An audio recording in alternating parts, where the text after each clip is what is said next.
I'm Gwen Eiffel, and this is the Washington Week Extra, where we pick up online where we left off on air. Throughout U.S. history, newspapers have endorsed presidential candidates, giving them a so-called stamp of approval. But with just a month until Election Day, not one newspaper editorial board has endorsed Donald Trump. So, Reid, how is it possible? And does it even matter? We saw this week, for instance, Atlantic magazine came out and said, for only the third time in history, we denounce. They did more that denounced the candidate than endorsed the candidate. Yes, right? And I'm sure in the coffee shop in coal country in eastern Kentucky, they're talking about the Atlantic's. Exactly. You asked two very different questions. You know, how can this be, and does it matter? The how can this be? We've seen some pretty stinging zingers from editorial boards across the country. Yeah. There have been a number of papers that have not endorsed a Democratic candidate for 60, 70 years, or their entire history. Hillary Clinton became the first Democrat to win the endorsement of the Arizona Republic. The Dallas Morning News, the Cincinnati Enquirer, and these are pretty conservative editorial boards that are coming out for her. A lot of the editorial boards that you would expect to come out for a Democrat have. The New York Times, you can expect the Washington Post to at some point relatively soon. And there have been a few people who have come off the fence. It's not only the Atlantic, it's USA Today has never endorsed a candidate in their history. They disendorsed Donald Trump, but I have a theory. Whatever that meant. It's not about trying to persuade readers or viewers to go one way or another. It's in order to preserve their sense of self in the history, in the future, the history books. There's a part of that, especially for a paper like USA Today, that disendorses the candidate that they find so distasteful. Does it actually matter? The guys who endorse the candidate, you kind of think they will, like the New York Times endorsing a Democrat. No, that doesn't matter terribly much.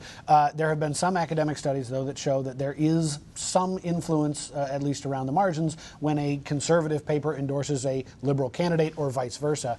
So the Cincinnati Enquirer hasn't endorsed a Democrat since Franklin Roosevelt.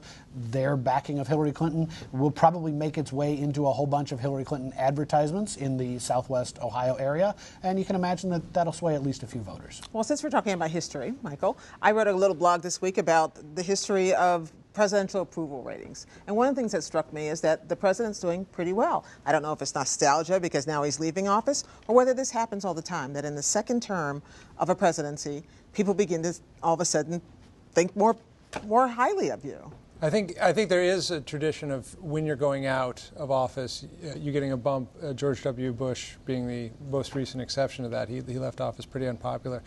But I think in this case, though, it becomes really difficult for Donald Trump to make the case that we don't want 8 more years of Barack Obama's administration when both Trump and Clinton are polling at 45% and President Obama is at 55% in the CNN poll.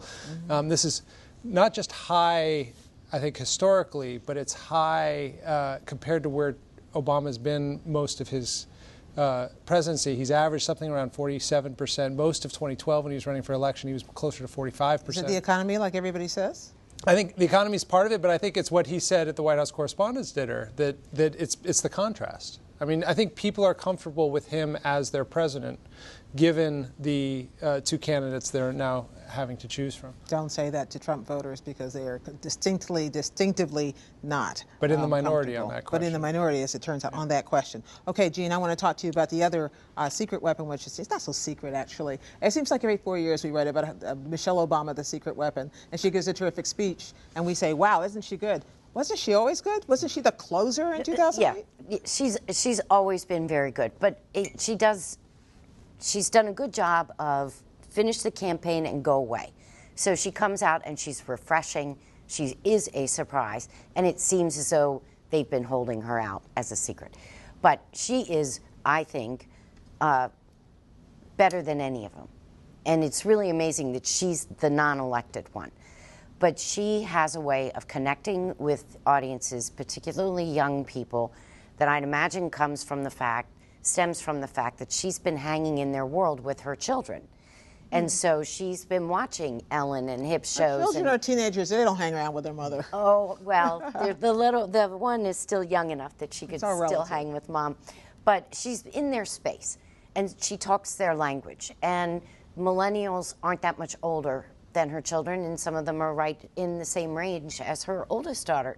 And so what we found amazing at UVA, she delivered her remarks, and they were picking up on tiny words, that it was just, she was connecting with them because she talked to them the way they talk to each other, and she knows their slang. She also seems a little liberated. When she made that little crack about the microphone, she just had to hit it, and took you a minute to realize what she was doing, that she was making a little dig at Donald Trump. And I'm not sure that the Michelle Obama of the first term would have felt free enough to do that. Well, and the argument that she makes about turning out to vote is so compelling, where every state she goes into, she breaks down the math and into a way that's really relatable. So in North Carolina, she mentioned what her husband's margin of victory was in 2008, and then drilled it down that it was 3 votes, say, I'm getting this off, but it was definitely single-digit number of votes per precinct. So she said, you know, if you and your mom and your sister don't show up, you could have been those 3 votes. And it should be said, I happen to like the ABC program Blackish. That was actually the whole theme of the program this week.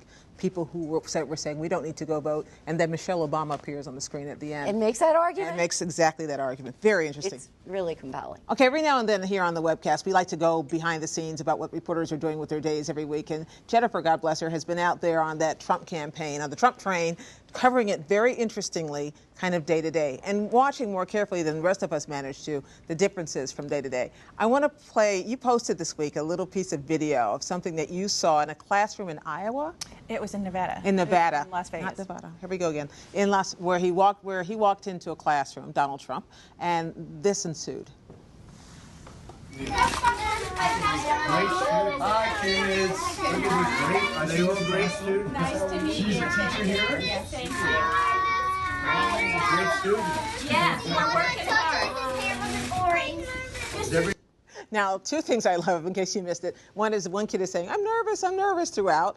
The 3 things. The second is that they seem completely unimpressed by the fact that a presidential nominee is in their classroom. And the third is the kid who seemed to think, and it had a bet going, that the presidential nominee's hair was colored orange. Right. She says, see, Anna, I told you his hair wasn't orange. And so she was very adamant that she was exactly right about that. It was very cute.